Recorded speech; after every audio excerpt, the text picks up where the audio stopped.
Hey, what's up mga bro?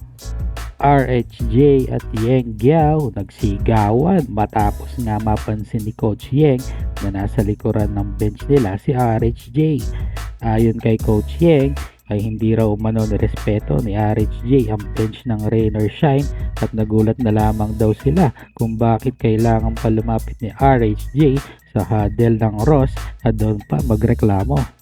Ayon pa kay Coach Yeng, wala pang gumagawa nito sa kasaysayan ng PBA at si RHJ pa lang.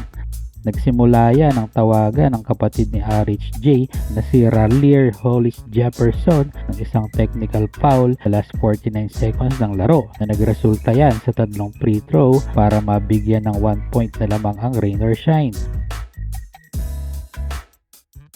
Dito na daw lumapit si RHJ sa game official para magreklamo, pero nagtataka umano ang bench ni Coach Yeng bakit napunta si RHJ sa kanilang bench at dun na ngayon nagrereklamo. Dito na nagpalitan na maanghang na salita si Coach Yeng at RHJ at nahantong pa yan sa pagpigil ng event security para mapaglayo ang dalawa.